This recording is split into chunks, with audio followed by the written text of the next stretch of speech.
Matt Eberflus was let go after that debacle on Thanksgiving. They tried to mess up the turkey, the dressing, and the mac and cheese, but it's okay because Ryan Poles came back and he placed the turkey, the greens, and the mac and cheese right back on the table, and got them right up out of there. And now it's more things coming out, more red flags. And Jaylon Johnson stood tall and let him know how he felt. Oh my God, on this mailbag episode, we got a lot to talk about and break down, but you already know you got to hit his intro first. Tuned in to Chicago Bears Central, your number one place for all Chicago Bears news and content.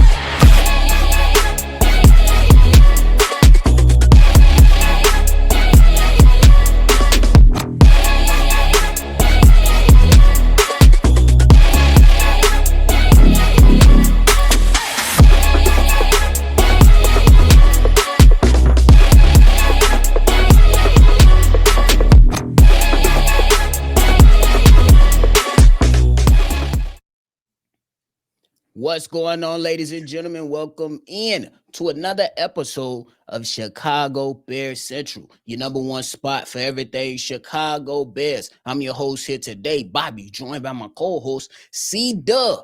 What's the word, my guy? Bye bye, baby. Bye, baby. Bye. But if y'all tuned in today, hit that like button, subscribe to the channel, and turn on your notification bell as well. A lot of things to talk about regarding the Chicago Bears. You know, once a guy's let go or has moved on, things come out.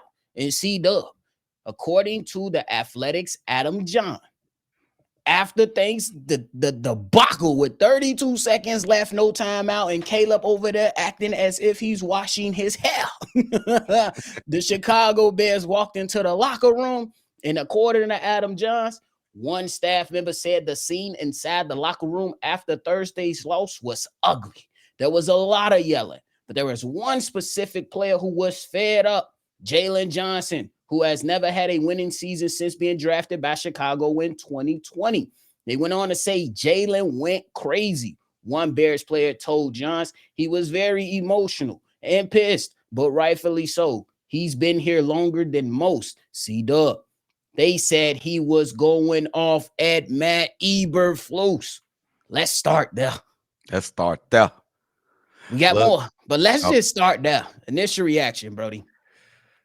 I'm glad that somebody is calling them out in their locker room, and everybody's not just being a soldier and just taking their orders out there, even if they're bad orders. If you get what I'm pushing to you, I'm glad that he came out and said this is unacceptable. You the coach, you the leader of men, you the leader of us men, and you froze in the most critical point of this game. How can we respect you? How could we look to you for leadership? How? Tell us. I sure want to listen to more of this. What else you got? I definitely want to do it, man, because I'm like, Jaylon Johnson? Hey, but I knew at some point it was going to happen. Because if you listen to some of the comments that was happening, you know what I'm saying, after the game, you hit Keenan Adams like, hey, us players, we did everything we were supposed to do to win this game. That's coming from one of your vets that I ain't even know had a Baldwin in the middle, but that's a different topic. Yeah. But shout out to Keenan, and to have Jaylon Johnson go off, shout out to him. Hey, it shows a divide between the players and the coaches. When it's a divide between the players and the coaches, I want to know who the coaches on his side, if any coaches is on his side. Go ahead, nephew. Once it gets heated and the player goes at the coach, that's like you gotta get the cancer out the body. You gotta go and have surgery. You gotta do chemo. You gotta do all the therapies you could possibly do to get rid of the cancer. And Matt Eberflus was the cancer. How many more times did you have to go out there and see your head coach choke away games? I'm just saying. Yes, y'all heard from me. The players, no excuses. But the last 3 games, it's on the coach. It's on the coach. You know what I'm saying? You gotta manage that clock rightfully so. But C-Dubb, Adam Johns went on to say, multiple sources added that the emotions were so high between the players and their head coach, Eberflus. He left the locker room immediately after his speech in that exchange with players. So I'm interested to know who is the players. We All of heard them. Jaylon Johnson. Who spoke up? Who else? But he went All on to say there was nothing left to say. It was a moment for the Bears team that would inevitably force Chairman George McCaskey into something the franchise has never done. And C-Dubb, the crazy thing is that one of the most respected NFL reporters, and Diana Rossini, she stamped the reports. Once her mm, stamp is on there, like you can go and rock with a lot of reporters, but once her stamp is on there, you know it was just bad, bro. bro. Then we got last part, my bad. Last part, there was even some things brought up from the summer. We heard a little bit of it, but Yes. those things are starting to come right back out and providing more context when it comes to Shane Waldron and how players felt like the pure progression that he tried to throw Caleb Williams behind was not good, and him completely scratching anything that Chris Morgan wanted to do with the run game. That's coming out now, bro. Now I can only imagine, nephew, after the game is lost. You know how we always see Matt Eberflus go into the middle of the players and say, "Okay, guys, we fought hard. We're on to the next. We did everything we can do to win. We did good there. It just didn't work out with us at the end of the game. Let's suit up. Let's get ready for practice." And let's go get ready to play 49ers. And I'm sure the Chicago Bears players was looking at him like They he's a did this. goofy. Fuck up. You You don't want to fucking hear that, goofy. boy. You Get know how your many, bro. You know how many helmets hit the floor once he said that. if you don't get your I know they was looking at him like, if you don't get your goofy ass, then he ran nephew out the locker room. That's where he probably Yeah, lost his job yeah. too. That's when you lose that. Yep. You gotta stand up and you can't let the players run. Ooh, he just And scary. then you went. So this is after the game. So that means you left your locker room and went in front of the cameras and said, "I ain't do nothing wrong. We did everything right." Oh, yes, What? yes, It was either yes. the press conference happened first and the players heard it, or vice versa. Either way, players is fed up with you, I would and I would rightfully so. I would think that he talked to the players first and then went into the press conference. So this man went and had that little argument or whatever happened in the locker room, and then went to the press conference like, "No, I ain't make no mistakes. It just didn't work out the way it, bro. Get him up See, out of Doug, here." remember, like, and we look at coaches within our division. A few years ago, before the Lions became the Lions, and they had that, it was a few years ago, and they ended. And we're gonna get into the mailbag soon. Just real quick point. Dan Campbell in that season, to where at the end of the season, they end up beating the Green Bay Packers and keeping them out of the playoffs, and the Lions still didn't make the playoffs. Earlier, before that end of that season, Dan Campbell went in front of the media and damn near cried for how he let down his players. Damn near Mm, cried. I think he actually did cry. mm, I ain't saying Matt Eberflus had to cry, no. but the first thing out of your mouth is, I did we did everything all right. No, you didn't, bro. No, you No. didn't. And you clearly you literally could have saved your job by coming out and saying, "Yeah, we just crapped the bed and it's all my fault." Don't even put we as a, you know what I'm saying? Don't add we. No, I'm talking I about as a we coach, as me and my coaching staff. I want him. He should have came out there. I need to take accountability for this loss and that blunder. Everybody in the whole country seen that blunder. It is no way he was going to get out of it. Even though we've been telling them, everybody, for the last couple weeks, they must not have been watching. But everybody seen it. They had no other choice. We was the only game on. And this fool still went out there and said we did the right thing. No accountability. He must have thought people just don't watch Chicago Bears. Everybody watch football on Thursday, bro, especially on Thanksgiving. They ain't got nothing else to do but listen to family members and watch football. So, bro, yeah, it is what it is. He hurt himself, bro. He had plenty opportunity to get up there and take complete and utter accountability. And maybe people wouldn't feel the way they feel about him. Maybe they would. But I would say that would definitely give him points. They'll look at him more of a leader. He's not. a leader of men to me. He just can't be if you can't take accountability, bro. You can't take accountability for your wrongdoings. For Can't. sure. Well, y'all leave y'all thoughts and everything down below when it comes to that situation. Now it's time to get into the best part of the episode. It's time to get into these voicemails. C-Dubb, this first one is from Thaddeus. Thaddeus. Hey, yo, man, this is Thaddeus, man, from the South Side, West Chatham, man. I am so happy, man. Flus is gone. Flus is gone. Flus is gone, man. I just left the voicemail, man. I was thinking about if Flus is trying to stick it to the Bears because he know he's leaving. I just put that out there yesterday because that's what I was thinking. But yeah, they let him go. Cool, cool. I believe Kevin Warren is the one that put his foot down. But nevertheless, he's gone. That's it. So look, Thomas Brown is the coach, right? Now here's a scenario. Check this out. What if Thomas Brown went out? Okay, he wins out. Yeah, we're gonna still I believe the Bears will still interview a lot of coaches. But what about this scenario? If Bill Belichick, let's just say Bill Belichick take a uh 2 year a position with the Bears as the head coach, and Thomas Brown is the assistant head coach under the tutelage of Bill Belichick. Man, look here, man. I mean, I'm not opposed to that at all.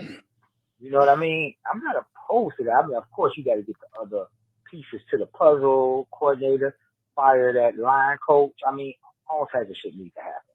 Special team, whatever. I don't know, but I wouldn't mind seeing Belichick for 2 years with Thomas Brown as his assistant. Him learning from Belichick. I mean, I don't know, man. I mean, I think the Bears. I mean, every Bears finally did something right, man. Not only do you got black coach, but you got a black GM, black president, and that's the first time I think that ever happened. But nevertheless, it's about orange, blue and orange here, man. And I just feel like the Bears did the right thing, getting rid of Flus. They should have been did it. They should have did that shit last week, or even after the Hail Mary, they should have did that. But nevertheless, they did it now. They're down, man. So what y'all think about that, man? Belichick and I mean, what y'all think? All right, peace, brothers. Stay safe out here. All right. Thanks for calling in, Thaddeus. Me personally, I don't want Bill Belichick, and that's no disrespect to him. He's the greatest coach in NFL history. But I want a young guy that's gonna have some longevity. How many years is Bill Belichick gonna be here? I don't want him. I want somebody that I could pair with this young rising star that I have in my quarterback who can be there for him. If you telling me Thomas Brown wins out, I want to promote him. I don't want to demote him again. I don't want to promote him just to demote him and say, hey, you gotta sit behind Bill Belichick. No, I don't want to do that. That's me personally. C-Dubb, before you go, I do have a question. A lot of us called for the job of SEMO. Ever since Shane Waldron been gone, the offensive line been all right. I'm just saying. Mm-hmm. Yeah, you are right about that. Simo in the offensive line has been better, not good Not or great, but great. better. Now you know what I'm saying. They've been better. I difference in opinion on that with when it comes to Bill Belichick. I do want Bill Belichick to come on as the Bears coach, the experience, championship pedigree, and one of the most important thing is discipline. I think the players Mm, are a little bit too loose in the locker room, mm. especially I know they did a great thing with Matt Eberflus, but I think they're a little bit too loose. I don't like to hear about leadership councils and shit. That shit ain't going on with Bill Belichick. You could just say goodbye to that shit. And his championship pedigree. And I do want to keep Thomas Brown. He definitely can learn from Bill Belichick, but this guy is probably the best coach in NFL history. For one thing, we're going to be a competent coach team if Bill Belichick is over here. For sure. I ain't gonna argue with it. Hey, it is what it is. But we appreciate the call, Thaddeus. Bro. C-Dubb, we jumping on to the next one. This one is from Keith. Yo, yo, yo, what's up, guys? It's Keys, man. Hope you guys are enjoying this Black Friday just as much as I am. I watched the show earlier, about a couple hours ago when it flashed up, and Hayes, I was one of the ones who left an angry voicemail yesterday, man, after that game. But I want to say kudos to Ryan Poles and Ryan Poles and Warren for making the decision that they had to make, because it speaks volumes that we have competent people that will listen and they see forth the change and they know something has to be done. Sometimes it's like any job you go to, some casualties happen that should help make the company grow within a short time frame. So at 4-8, we should be 8-4. But we had 4-8 and it's 5 games left. And we have the guy now that's in charge that strongly resembles, he could be a cousin of Mike Tomlin. And for Thomas Brown, one of the things that I just want to see him do, I want to see him just help keep improving Caleb to being that superstar that he has shown the ability to do. Because yesterday, like, I love Justin Fields and I was behind Justin. And Mitch, I was on the fence about him, but let's just think about the last quarterback we had, Justin. Justin couldn't have done what Caleb did yesterday, I believe, with the 3 touchdowns in the second half, bringing us back, and we down just 16-0. He just showed a lot of things, and I think not only will this open the door for Thomas Brown, but it's going to open the door also for Eric Washington to actually call the defense. And I feel like Flus had his hands on so much of that defense that he couldn't do what he needed to do, because in the preseason, if people paid attention, we did a lot of blitzing. We did a lot of things that was unorthodox of us doing from the year previous. It wasn't too much prevent. We were playing fast and we were playing physical. So I think with these 5 games, those players are going to step up and our leaders should step up. And I'm hoping we go at least 4-1. I would love to go 5-0, but let me know what you think. Chi-Town up, bear down. For sure. Well, thanks for calling in, Keys. C-Dubb, take it away. Hey, shout out to Keith. I am intrigued to see what type of new strategy or the way they call plays, and actually how Thomas Brown calls the plays on the offense too. Now that he's the head coach, I expect him to still call the plays for the offense and the defense. I want to see how Eric Washington dials up the defense for the Chicago Bears. But in the first part, I want to thank 3 people for this actual firing that happened on Friday. And the third one will be the most important. Number 1, Ryan Poles. Number 2, Kevin Warren. And the third one is Matt Eberflus himself, because he continued to show that he did not want to coach for the Bears anymore. There you go. Shout out to C-Dubb. Shout out to Keys. Thanks for calling in. Me, C-Dubb. It's reported that Poles wanted. Well, I ain't verified this, so y'all, this is what I've seen. I ain't verified, but they were saying that Poles wanted to fire Flus after the Patriots game, and George McCaskey stood himself in the way. I don't know how true it is. Somebody let me know, but that is something I seen and I ran across. So y'all let me know. But y'all right on the money. Y'all right on the money. So I don't nothing else to add right now. That sound right, bro. But all right, we keep on pushing through, C-Dubb. This next one is from MC from Atlanta. Hey. It's your boy MC from Atlanta. What's going on, Hayes? What's going on, all Bear family? Just real quick, man, I just wanted to give you a call, man. I kind of lost my voice yelling at that Bears game on Thursday. But hey, listen, I just wanted to, point you in direction to something. Go read that article that just dropped from Adam Johns and Diana Rossellini, I think her name is. Man, that's a damn that article is crazy. It really, I knew once they fired Matt, everything was gonna come out. I knew it. Like it always do, everything came out. Man, your boy Jaylon Johnson went off on Eberflus. Eberflus lost the locker room just like everybody thought after the Washington game. Like they wasn't fucking with Waldron. His scheme was terrible. Caleb, it was messing Caleb up. Everybody felt it.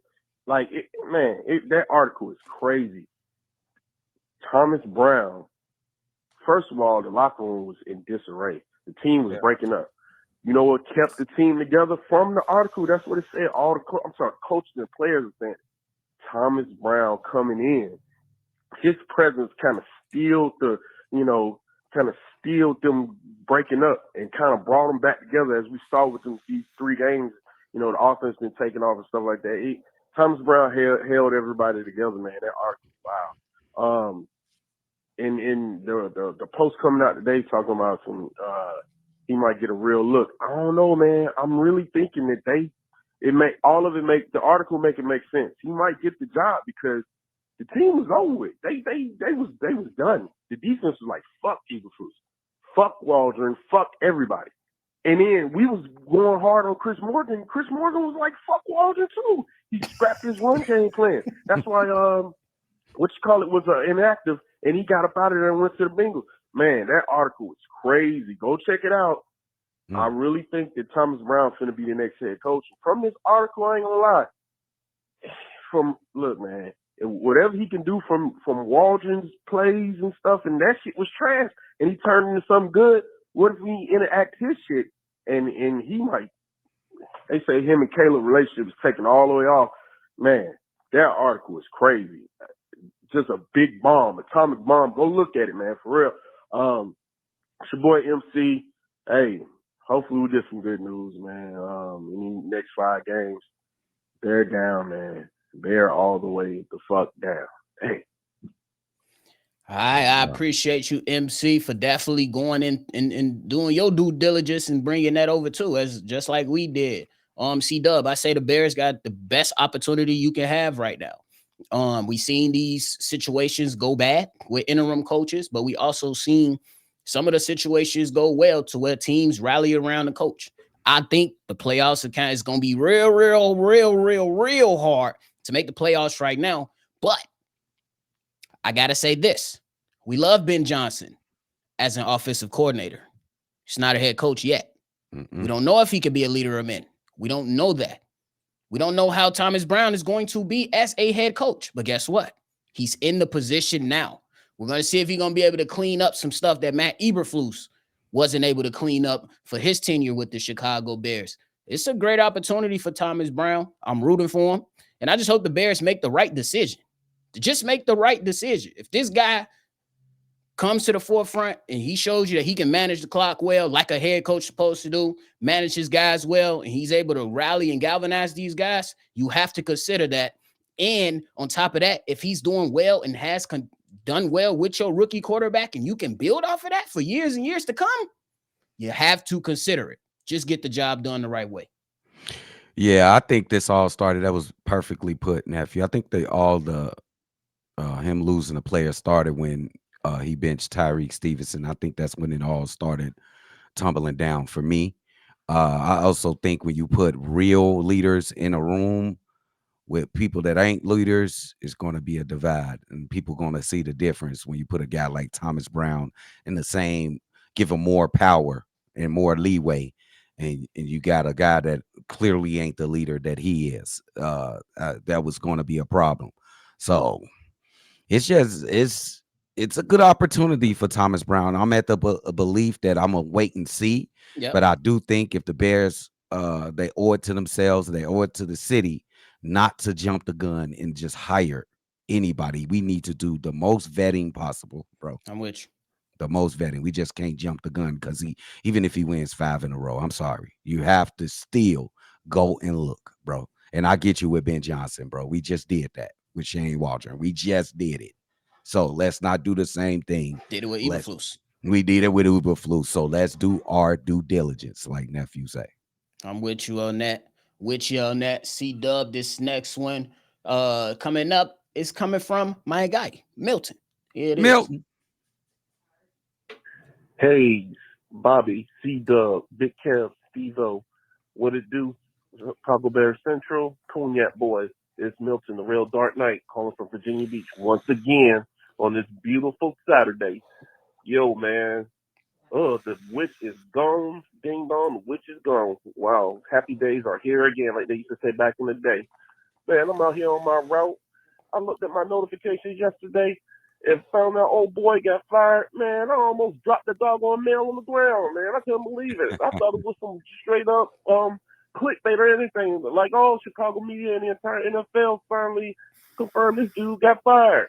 That's a good thing. They finally got rid of the cancer that's been causing this team, and this dude up here holding firm to all those crazy jackass plays he did out on the field. So, he might be a good guy, but he's a lousy coach. Just keeping it 100, man. He got to go. Number one. Number two, polls. The clock is ticking, bro. You better get this right. Not only with this draft, but this O-line. You better not be drafting no defense in the first round. You better build up the O-line in the trenches. You better get at it, man. We ain't got time for all this crap. Talking about this is the deepest. Yeah, it's the deepest going in a hole every doggone play, and we lose all these doggone heartbreakers. I've never in my lifetime noticed that this team lost 4 heartbreaking losses in the same doggone season. No, we need to get this right. And pose, like I said, bro, you need to get on your game, your A game. 3, Bobby C-Dubb, I just had a comment. Y'all said the best ability is availability. I believe that's what you said it was. But I got another 2 abilities that y'all can add to that list. Accountability and responsibility. And then 2 with that, this new coach, whoever he is, I hope he's a hard nose. He brings in none of this kumbaya patty cake coach. Brings it. He needs to go in there. He needs to have a thing called boot. And the players look at each other like, boot, what in the world that means? That means a boot in your ass if you do anything stupid. You don't want to show up and not work. You don't want to do what you need to do to help this team win championships and games and everything. It's a boot in your ass. That's what I have, a boot right there. Show it to everybody. But anyway, y'all hope y'all having a good weekend.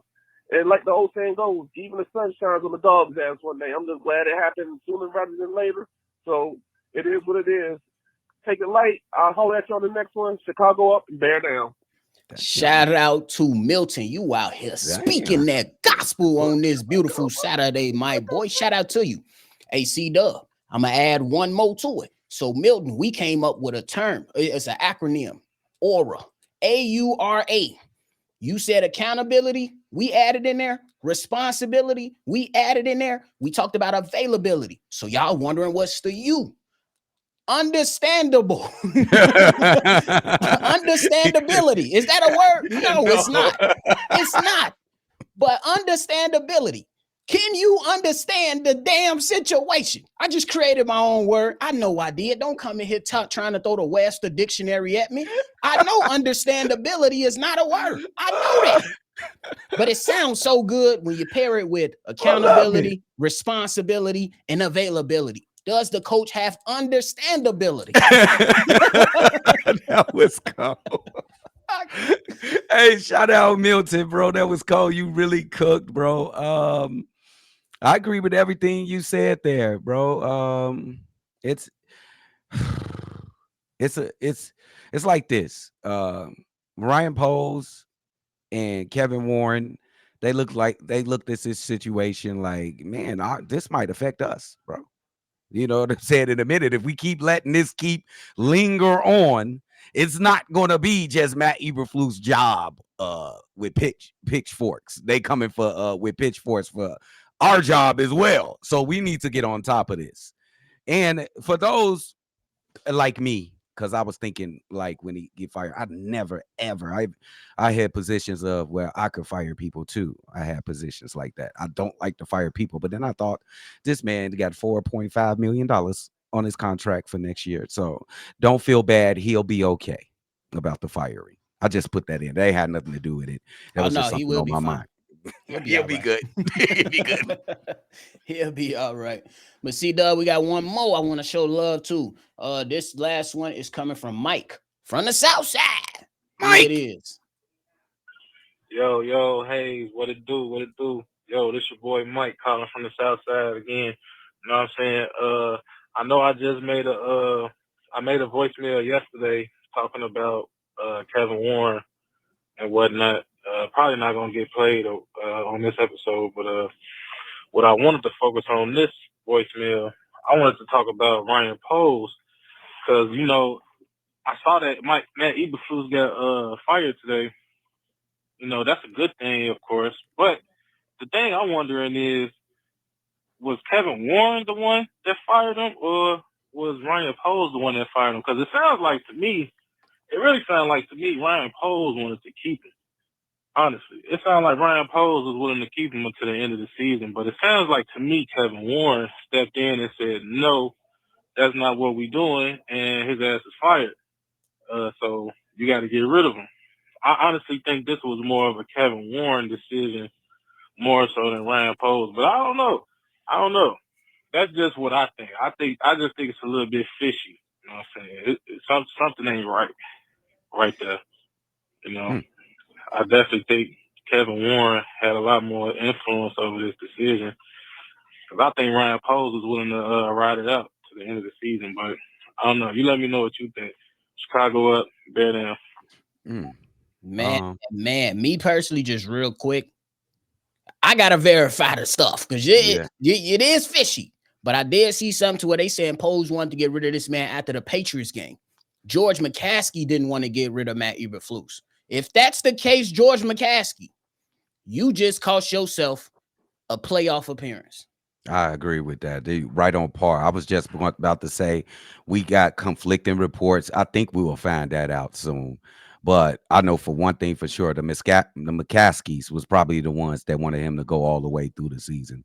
That's what I'll probably go ahead and put that out on the line. It was probably them. But it's interesting to find out who was the one to initiate this. It'll be very interesting for the Chicago Bears nation. Was it Ryan Poles and reports are true after the New England, or was it Kevin Warren like, okay, motherfucker, this is enough of this shit. That's it, bro. Because it's gonna be, yeah. Oh no, finish, and then I just got No. question. Go ahead. I'm done. Go. Did you? It's been a lot of people that's been kind of upset for the Bears allowing Eberflus to do the morning press conference after the game. Me personally, I can understand it from you, like, bro, he shouldn't even been able to go up there and say he feel confident he gonna be. But then I'm like, bro, you embarrassed yourself. Go embarrass yourself one more time. I mean, it's not the best way to handle it. I could agree to that, but I don't know. I think it's miscommunication because they had to be what was it, an hour they said later? They was in a meeting. Yeah, right. Because they was like getting the meeting They in said the midst. That the top guys was in the meeting in the midst of the press conference coming up. So he just ran his regularly scheduled. Yes, exactly. Schedule. So he just ran his regular schedule. So it's still a little bit of miscommunication. You will hope. I mean, I don't care. You know what I'm saying? It don't hurt or stop me or make me feel no different type of way. Maybe you want to tell him like, maybe chill out, don't go out there yet, or you're not going out there. So they really was pissed at him if they just let him go out there like that and let him go and talk. Or they was looking at it while they was in the meeting, like, let's see if this dude take responsibility for it, and he didn't. So like, there go I answer right there, fire his ass. Go tell him, C-Mo. Go tell him his ass is going. They said, bro, the coach was supposed to be going at 12. They told Flus at 11. Just go ahead and pack it up, gang. Don't come back. He got that big old property over there, nephew. Remember Hard Knocks? Yeah, that big old property, bro. Go sit and watch the water now. For sure. He leaving, nephew. He ain't staying in Illinois. That water, it just snowed too. That water cold. Y'all, that Matt Eberflus property, bro. He is leaving. I guarantee you, he ain't staying here. But I think he'll end up in Indianapolis, nephew. I think he going back. Yeah, I think he's going back. Defensive coordinator. See, but hey, you got anything left? What a happy Thanksgiving it was. I don't care. To spend it with my family, football, good drink, good food, and then we they tried to hurt us with the game at the end of the game. Like always, we almost came to numb to it, but we answered the call and we got what we deserved. An early Christmas present. Now let's move forward, bro. Definitely let's move forward. Greatly said. We appreciate y'all. That is it from us today. This was a long one, but we appreciate y'all for sticking around for this long. Before you get up out of here, hit the like button, subscribe to the channel. And if you want to be a part of our mailbag episode coming up, no game this Sunday. Thomas Brown got to do some work for the 49ers next Sunday, not tomorrow, the following Sunday. But that is it, y'all. We appreciate y'all. Chi-Town up. Hopefully we can be yelling bear down again after a win next week. We're going to still say bear down, but I want to say bear down after a win. Can we say bear down after a win? It's been a couple months. Yeah, we allergic to winning. It's been a couple months. All right. But that's it, man. We appreciate y'all. We're going to catch y'all on the next one for sure. This has been a presentation of the Break Media.